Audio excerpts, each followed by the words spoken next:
Hello guys, the depth queen की dark depth world में आपका स्वागत है। तो आज का जो मेरा वीडियो है, मैं भी इस पर बनाना नहीं चाहती थी, लेकिन मुझे लगा कि चलो मैं इस पर बात करूँगी, क्योंकि मुझे व्लॉगर्स की लाइफ को ज़्यादा डिस्कस करना, क्योंकि मेरे अधिकतर व्लॉग्स इन्हीं पर होते हैं, क्योंकि पब्लिक यही देखना चाहती है, इसी की ज़्यादा डिमांड है। लेकिन मैं कोशिश करती हूँ कि मैं दूसरे टॉपिक्स पे भी बात करूँ, लेकिन अभी मुझे लगा कि चलो मैं इस पर अपना एक व्यू, एक अपना एक जजमेंट रखती हूँ। तो अभी दो खबरें बहुत वायरल हो रही हैं। सिब्बू के कमेंट सेक्शन पे कुछ ऐसे दो कमेंट, एक कमेंट आया है और एक इनकी भाभी यानी मैडम के चैनल पर एक कमेंट आया है। तो मैं पहले मैडम के चैनल की बात करती हूँ कि मैडम के चैनल पर रुकैया के भाई साहब का मैसेज आ ही गया है कि वो कुछ दिनों बाद उनके डार्क पैच के बारे में बात करेंगे, खुलासा करेंगे। अब आप समझ जाइए कि भाई जो ये डार्क पैच हम लोगों को बताती थी, एक्चुअल में इनका एक खुद का एक डार्क पैच रियलिटी में कौन सा है वो दुनिया को पता है, पर उसके बारे में मैडम ने कभी खुद से आकर बात नहीं करी। जनाब ने इस पर ज़रा सी बात करके ये कहा था कि आपको क्या पता, ठीक है, और मैडम नहीं बात करेंगे और मुझे पता है। लेकिन अब ये रुकैया की जो नैया है, क्योंकि वो पार लग चुकी है, वो अपने ससुराल अपने मायके जा चुकी है, तो अब भाई जो है फिर से चौड़ा हो गया है। पहली बात तो मुझे ये बड़ी अजीब लगी बात कि उसने ये कमेंट करके ना बहुत बड़ी मुसीबत अपने सर पे मोल ली है। क्या ये एक ओपन ब्लैकमेलिंग है? एक तरह से ये ब्लैकमेलिंग है ना, ओपन, चाहे वो जेन्युइन हो चाहे वो जेन्युइन ब्लैकमेलिंग ना हो, पर वो ब्लैकमेलिंग है कि अब मैं तुम्हारा भांडा फोड़ूंगा। यानी कि जो नेहा फैज़ी पर ये बंदा जो इल्ज़ाम लगा रहा था कि नहीं नहीं मैंने तो कुछ नहीं बोला, नहीं नहीं ऐसा नहीं है, इसने एक बार डिनाई भी किया था कि भाई जो वो लोग बोल रहे हैं वो मैंने नहीं बताया और ऐसा नहीं है। शायद इसने एक पॉडकास्ट बनाई थी, लेकिन अब ये बंदा जो है खुद से आकर बोलने लगा है, क्योंकि कहीं ना कहीं इसको था कि इतनी बड़ी इन्फॉर्मेशन मैंने जिस चैनल को दी है वो कहीं ना कहीं मुझे उसका credit they, credit in the sense पैसों में क्रेडिट दे। अब ये बंदा अब खुद से आकर इस बात का खुलासा करने के मूड में आ गया। तो अब ये डेफिनेटली ये कमेंट बहुत वायरल हो रहा है, इसको दूसरे पॉडकास्ट भी इस पर बात कर रहे हैं। तो अब मैडम पर डेफिनेटली प्रेशर क्रिएट तो होगा ही होगा। मैडम डेफिनेटली उस बंदे को कांटेक्ट करेंगी, इनफैक्ट उसकी बहन को कांटेक्ट करेंगी जो इनके घर में 2 महीने पलंग मंजी ज़मीन सब कुछ तोड़ कर गई है। जी हाँ, देखिए मैं इस तरह की भाषा का प्रयोग कर रही हूँ क्योंकि ये बात सच है। 2 महीने उस बंदी को इन लोगों ने अपने घर में रखा। कहना आसान नहीं होता किसी को अपने घर में 2 महीने रखना, जबकि वो इंसान का जो एक रिलेटिव है, जो करीबी है, वो इतना कुछ उस परिवार के लिए बोलता है, लेकिन फिर भी उसको इसी वजह से लाया गया ताकि उसका मुंह हमेशा हमेशा के लिए बंद हो जाए। लेकिन उसने भी जो है एक नया दाव खेला कि उस जब वो अपने घर वापस आ गई, अपने ससुराल अपने मायके कह लो, क्योंकि उसका मायका ससुराल शायद उसी जगह पर है, तो अब ये बंदा जो है शुरू हो गया है। और अभी हाल ही के व्लॉग्स में, सिब्बू के व्लॉग्स में वो दिखी भी थी कुछ सेकंड के लिए। तो उसके बावजूद भी ये बंदा इस तरह के कमेंट लिख रहा है। अब इससे एक चीज़ पता चलती है कि ये भैया और भाभी के ही मगर पड़ा हुआ है, इसको सिब्बू से कोई ज़्यादा बैर नहीं है। जो उस लड़की के लिए इसने मेहर के लिए माँ के लिए बनाया, एक बनाया, हो सकता है उसके बाद इनका आपस में पैचअप हो गया हो, सिब्बू का और इस बंदे का। तो अब ये दोनों दुश्मन का दुश्मन दोस्त होता है। ये एक एक स्ट्रैटेजी को अपना के ये लोग भैया भाभी को टारगेट कर रहे हैं। क्या ये नहीं देख रही है कि मेरी भाभी के कमेंट सेक्शन पर ये कमेंट करके इतनी बड़ी बात कह रहा है? क्या ये उसकी बहन को नहीं बोलेगी रुकैया को कि भाई मैंने तुझे 2 महीने तक अपने पास रखा, तुझे मैं हवाई जहाज़ तक लेकर गई और फिर से तेरा भाई जो है मेरे भाई और भाभी के मगर पड़ा हुआ है? तो ये क्या ये बात नहीं हुई होगी? तो अब पब्लिक में क्यूरोसिटी क्रिएट भी हो गई डेफिनेटली। अब ये बंदा इतना शातिर है, इसका रुकैया का भाई, कि अब जब इसका व्लॉग अपलोड होगा ना तो सारे टूट टूट के इसका व्लॉग देखेंगे। और मैं जानती हूँ कि उसके व्लॉग में कुछ नहीं होगा, वो एक ही बात को घुमा घुमा के जलेबी की तरह घुमाएगा, वो कुछ नहीं बोल पाएगा, मैं ये भी आपको बता दूँ। लेकिन क्या है कि उसको व्यूज़ मिल जाएंगे। और अभी क्या है, अभी से ही लोग सब्सक्राइब करना शुरू करेंगे कि भाई हमें नोटिफिकेशन आ जाए और हम खट से देख लें। क्योंकि डेफिनेटली जो इनके लॉयल फैंस थे वो तो डेफिनेटली जानना चाहते हैं, और जो इनके फैंस नहीं हैं वो भी जानना चाहते हैं। क्योंकि डेफिनेटली एलिगेशन बहुत बड़ा है, और अगर ये एलिगेशन साबित होता है तो मैडम की तो मटिया मेट होनी तय है। अगर मैडम के पास कोई अपने डिफेंस में कोई बहुत बड़ा सबूत है तो फिर मैडम को भी लाना पड़ेगा। तो अब ये देखना दिलचस्प होगा कि आने वाले दिनों में क्या ऊँट किस करवट लेटता है। जी हाँ, बैठता नहीं, लेटता है। क्योंकि इस बंदे ने जो है बहुत बड़ी बात को चैलेंज कर दी है। अगर ये बंदा अपनी चैलेंज पे खरा नहीं उतरा तो इस पर भी गाज गिरेगी कि भाई तुम तो बड़े चौड़े में होकर बोल रहे थे कि मैं ये बोलूँगा ये बोलूँगा। बोला क्या? टट्टी। वही कि भाई सुहेब इब्राहिम बहुत बड़ा झूठा है, सुहेब इब्राहिम बहुत बड़ा बहरूबी है। बस अगर यही दो वर्ड इसने घुमा घुमा के बोलने तो फिर इसी का ही बंटाधार हो जाएगा। तो अब क्योंकि लोगों की नज़रें इसीलिए भी टिकी हुई हैं क्योंकि बहन 2 महीने इसके घर में, सिब्बू के घर में रही है, उसको काफ़ी कुछ नॉलेज होगी, काफ़ी कुछ चीज़ें उसके सामने आई होंगी। तो जाहिर सी बात है जब रुकैया अपने घर जा रही होगी तो भैया भाभी ने उसको कहा होगा कि भैया हमारी घर की बातें बाहर नहीं जानी चाहिए। और इनकी फैमिली में काफ़ी कुछ चीज़ें हो रही है जिस पर मैं अभी आने वाले अभी मैं इसी वीडियो पे बात करूँगी। तो ये तो था भाभी का पॉइंट, जो भाभी के अभी रिसेंटली इंस्टाग्राम पोस्ट पर ये पोस्ट इस बंदे ने किया है। तो जाहिर सी बात है अब लोग जो है इसको फॉलो भी करेंगे इंस्टाग्राम पर, क्योंकि इसने इंस्टाग्राम पर मैसेज किया है तो इसकी रीच तो बढ़ेगी और लोगों को इंतज़ार रहेगा उस वक्त का जब ये अपना वीडियो अपलोड करेगा और क्या बोलेगा, किस सबूत के साथ बोलेगा, कैसे अपने पक्ष को ये साबित करेगा। ये बहुत इंटरेस्टिंग इसके चैनल के लिए होगा। तो इसने डेफिनेटली अपनी एक हाइप तो क्रिएट कर ली है। और रही बात नेहा फैज़ी की, तो डेफिनेटली नेहा फैज़ी भी जो हैं उनकी सारे फिर बातें, उनके जो लोग उन पर विश्वास अभी भी उनको बेनिफिट ऑफ डाउट दे रहे थे उनका भी क्लियर हो जाएगा कि हाँ वो लोग झूठ नहीं बोल रहे थे। क्योंकि सबसे पहले ये खबर नेहा फैज़ी के चैनल पर ही ब्रेक हुई थी और वो आज तक, और इस चीज़ को लेकर वो आज तक बात हल्की फुल्की करते हैं। बाकायदा उन्होंने तो चैलेंज कर दिया कि जब भाभी इस चीज़ का डिनाई करेंगी तो वो सबूत के साथ आएंगे। तो अब आमिर जहांगीर ने ये सोचा कि भैया जब वो खुलासा करने से पहले अगर मैं खुलासा कर दूंगा तो सोचो मेरे को छप्पड़ फाड़ के व्यूज़ मिलेंगे। तो अब उसने खुद ही मैदान में उतरने का डिसीजन लिया है।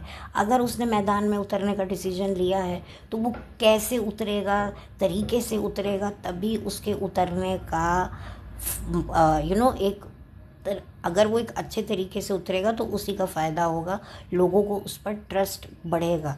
नहीं तो वही घुमा घुमा के, जैसे बॉटल के ऊपर ढक्कन लगाते हैं ना, घुमाते हैं लेकिन ढक्कन लगता नहीं है बॉटल पर, तो इसी तरीके से घुमा घुमा के वो बातें करता है। उसकी कोई भी बात लाउड एंड क्लियर, लाउड तो होती है पर क्लियर नहीं होती है। तो अब वो कितनी क्लियरिटी के साथ बात करेगा ये देखना दिलचस्प होगा। तो ठीक है, ये हो गया भाभी का पॉइंट। अब मैं बात करूँगी सिब्बू के ऊपर। सिब्बू के ही चैनल पर कि उसकी जो वीडियोस हैं उस पर किसी ने कमेंट किया कि उसी के भाई ने उस पर झापड़ मारा है उसको। अब ये बहुत ही शॉकिंग न्यूज़ है जो मुझे पता चली, लेकिन कहीं ना कहीं मैं खुद असमंजस में हूँ कि शोहेब इब्राहिम एक सेंसिबल इंसान अपने आप को दिखाता है, बताता है सही चीज़ कीजिए, गलत चीज़ मत कीजिए, वो इस तरह के लेक्चर देता है। ठीक है, वो कैमरे के पीछे वो फूंकता है या क्या करता है वो एक अलग बात है, लेकिन हाथ उठाना वो भी अपनी जवान बहन पर, और जवान तो इतनी हो गई है कि उसकी शादी तक हो गई है, तो ये बहुत बड़ी बात होती है कि भाई ऐसे हाथ नहीं उठाते हैं शादीशुदा बहनों पर। तो ये बहुत बड़ा एक क्वेश्चन मार्क है। दूसरा, क्या उसने हाथ उठाया है या सिर्फ हाथ उठाकर दूर से दिखाकर डराया है? क्योंकि ये भी होता है, मारना और मारने की जैसी अपना हाथ उठाना। जैसे हम छोटे बच्चों को गलत काम कर रहे होते तो हाथ दिखाते हैं ना, रुक जा नहीं तो चांटा मारूंगी। आप मदर्स करती है ना कि झापड़ मारूंगी तुझे अगर तूने ये किया। तो हो सकता है वर्बली भी बोला हो कि चुप हो जा सिब्बू नहीं तो मैं मारूंगा तुझे, ये भी हो सकता है। क्योंकि अभी कुछ साल पहले जब मैडम प्रेग्नेंट थी तो मैडम ने बताया था कि हमारे बीच में बहुत गंदे वाले झगड़े होते हैं। तो एकदम से शोएब इब्राहिम ने बोला कि हाँ झगड़े होते हैं बट कभी मारपीट नहीं हुई, जो नहीं होनी चाहिए। तो जो बंदा इस चीज़ को एकदम से क्लेरिफाई कर रहा है कि हाँ मैं अपनी वाइफ से बहुत गंदे लेवल पे झगड़ता हूँ लेकिन मैं कभी उस पर हाथ नहीं उठाता, तो जो बंदा ऐसे बात कर रहा है अपनी बीवी से, इस तरह की क्लेरिफिकेशन दे रहा है, तो क्या वो अपनी बहन पर हाथ उठाएगा? लेकिन ये बात किसी ने इनके चैनल पर जाकर लिखी है तो लोगों को विश्वास हो रहा है कि भाई ये पॉसिबिलिटी हो सकती है कि भाई वो उसी के चैनल पे जाके बात कर रही है। अब ये हो सकता है कि भाई ये झूठी भी अफवाहें लिखी जा सकती हैं। देखिए बेशर्मी की ना, जब कोई लिमिट जब कोई इंसान क्रॉस करने पे आता है ना तो बहुत तरीके से कर जाता है। तो हो सकता है ये झूठी खबर लिखनी हो एक उसको डिफेम करने के लिए या उसको सिंपथाइज करने के लिए, हो सकता है ये किसी की साजिश हो। क्योंकि आजकल ना भरोसा नहीं किया जा सकता। जैसे आमिर जहांगीर पर भी भरोसा नहीं हो रहा कि बंदा ये बोलेगा नहीं बोलेगा, वैसे जिसने लिखा है उस पर भी मुझे भरोसा नहीं हो रहा कि क्या वाकई शोएब इब्राहिम अपना लेवल गिराएगा। ठीक है झगड़े होते हैं भाई बहनों में, अब हाथ उठाना तो अगर चलिए वाकई हाथ उठाया है तो क्यों हाथ उठाया है?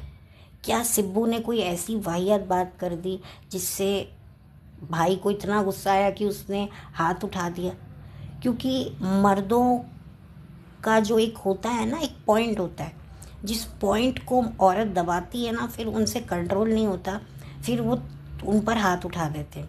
जैसे औरतें कभी कहते हैं ना, मर्दों की ईगो को इतनी ज़बरदस्त तरीके से हर्ट कर देती हैं कि मर्द रह ही नहीं पाते हाथ उठाना।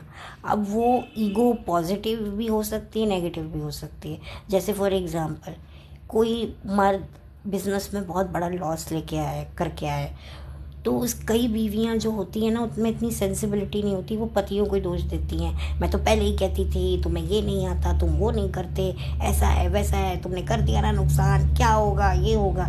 वो इस कदर उनका ईगो कचड़ती कचड़ती रहती हैं कि उनका हाथ उठ जाता है। अब ये हुआ है। और अब दूसरा क्या होता है कि उनकी नेगेटिव बात पर, जैसे कई मर्द कमाते नहीं हैं, वो हर चीज़ का पैसा अपनी बीवी से लेते हैं, तो बीवी उनको कचड़ती है कि मैं तुम्हारे जैसे निठल्ले पति को पागल रही हूँ, देखो औरों के हस्बैंड्स क्या करते हैं, मुझे शर्म आती है, मैं झूठ बोलती हूँ लोगों से कि मेरा हस्बैंड ये करता है वो करता है, चार्टर्ड अकाउंटेंट है, बल्कि तुम तो पलंग पे बैठ के मंजी पे बैठ के सिर्फ चैट ही करते हो, इधर उधर लड़कियों को ताड़ते हो, सिगरेटें फूकते हो, करते क्या हो, बीवी की कमाई खाते हो, तुम्हें शर्म नहीं आती, तुम्हारे माँ बाप ने तुम्हें यही सिखाया। वो इस कदर फ्रस्ट्रेटेड होकर उन्हें बोलती हैं कि तब पति उन्हें मारना पीटना शुरू कर देते हैं। या फिर एक रीज़न होता है कि पत्नियां जो है पतियों की चोरी पकड़ लेती है कि भाई तुम्हारा एक्स्ट्रा मैरिटल अफेयर चल रहा है। अब पति और वो इस कदर बोलने लगती हैं कि मैं उसको बता दूंगी इसको बता दूंगी, तो वो इतने ज़्यादा वो बौखला जाते हैं कि उस बौखलाहट में वो पत्नी पर हाथ उठा देते हैं। ये चीज़ें मैंने अपनी लाइफ में थोड़ी बहुत सुनी हैं देखी हैं, तो मैं उस एक्सपीरियंस से बोल रही हूँ। कभी कभी औरतें वाकई सच बोल रही होती हैं, उनको आईना दिखा रही होती हैं, तो पतियों का ईगो हर्ट हो जाता है। और कई बार क्या होता है कि बढ़ा चढ़ा कर वो बात कर रही होती है, अपने मैटर को खुद ही सड़क पर ले आती हैं।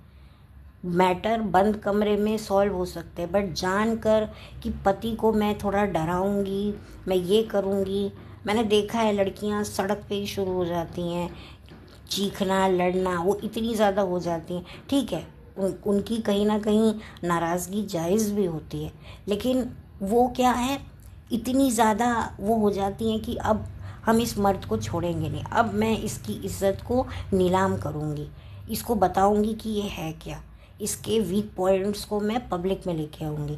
तो वो एक तरीके से तरीका होता है मर्द को डराने का।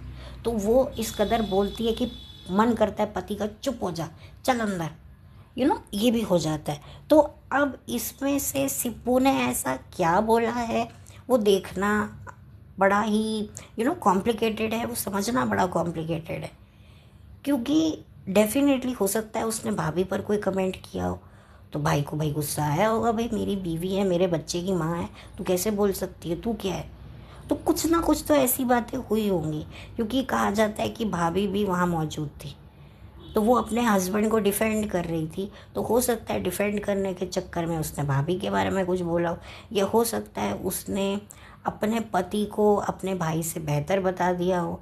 कुछ ना कुछ तो ऐसी बात हुई होगी, क्योंकि इंसान ऐसी बातों पर हाथ, छोटी छोटी टुच्ची बातों पर हाथ नहीं उठाता है। हाँ, अगर उनकी हैबिट है या एक तरह का उनको कोई डिसऑर्डर है मेंटल, तो वो बात बात पे हाथ उठा देते हैं, क्योंकि उनका पेशेंस लेवल 0/0 होता है। ऐसे भी मर्द होते हैं जो जरा जरा सी बात पे बीवियों को मारते हैं।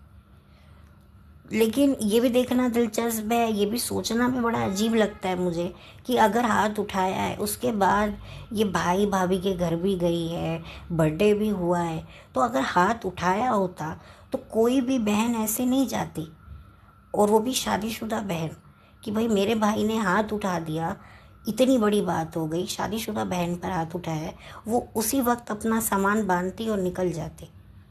हाथ उठाना एक बहुत एक्सट्रीम स्टेप होता है।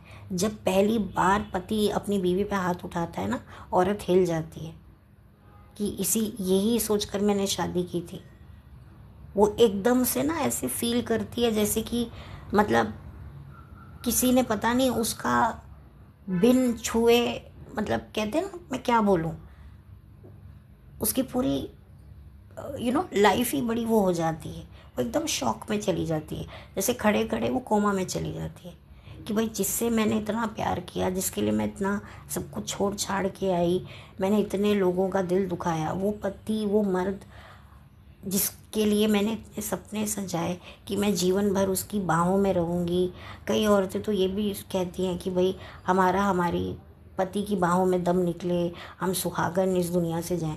जब वही मारता है तो औरत का दिमाग एकदम हिल जाता है, उस एकदम से उसके ना जीवन में एक सन्नाटा सा आ जाता है कुछ सेकंड के लिए। तो ये बात होती है, जो जहाँ भाई मारे, और वो भी उसके खुद के पति के सामने मारे, एक शादीशुदा बहन को मारे। कुंवारी लड़कियों पर कई बार मर्द भाई हाथ उठा देते हैं कि भाई वो बदतमीज़ी करती हैं, वो चरित्र खराब करती हैं अपना।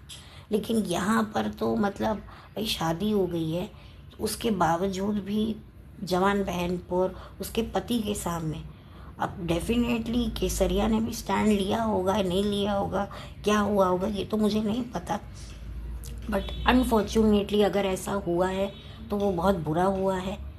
और अगर ये एक अफवाह भी है तो ये अफवाह अच्छी नहीं है। मतलब जिसने भी ये काम किया है, ये कमेंट लिखा है, झूठा कमेंट लिखा है, तो गलत लिखा है, क्योंकि ये ना बहुत बड़ा इल्ज़ाम होता है। लेकिन अगर चलिए मान लीजिए अगर ऐसा है भी, तो ये बड़ा अजीब है कि उसके बावजूद भी ये बंदी जो है भाई के घर गई हुई है, इतना बच्चे के लिए वो कर रही है। तो ये सोचने वाली बात है कि अगर मारा होगा तो ये उसके बाद भी कैसे आई होगी, इसको कैसे भाई लाया होगा, कैसे भाई ने कहा होगा कि तू आ जा, व्लॉग में बना रहा हूँ। कोई भी गैरतमंद औरत भाई से थप्पड़ खाने के बाद अपने पति के सामने वो कहेगी चलो, पति बोलेगा चलो निकलो यहाँ से, अब हम नहीं रहेंगे। तो ये बहुत ही कॉम्प्लिकेटेड है। तो ये दो कॉम्प्लिकेटेड मोमेंट्स जो अभी इनकी ज़िंदगी में चल रहे हैं, उसका परिणाम क्या होगा ये तो देखना होगा। ऑब्वियसली कितना इन कमेंट्स को हम लोग जेन्युइन मानेंगे और कितना ये आगे जाकर जेन्युइन प्रूव होंगे, ये देखना अपने आप में दिलचस्प होगा। तो चलिए आप बने रहिए इनके व्लॉग्स के साथ, क्योंकि इनके व्लॉग्स में सच में इतने ट्विस्ट हैं कि जितने सीरियल्स में भी नहीं आपको देखने को मिलेंगे। आई थिंक तभी रियलिटी शोज़ भी फेल हो रहे हैं इन व्लॉग्स के सामने, क्योंकि डेफिनेटली ये जो फैमिली ड्रामा चल रहा है ये काफ़ी ज़्यादा इंटरेस्टिंग है, और इसमें जो कमेंट्स आ रहे हैं, जो खुलासे वाले कमेंट्स आ रहे हैं, वो और भी ज़्यादा व्लॉग्स की हाइप को बढ़ाने में मदद कर रहे हैं। तो चलिए ये छोटा सा मेरा एक टेक था, चलती हूँ, लौट कर मिलती हूँ। Have a blessed day, bye, take care, God bless.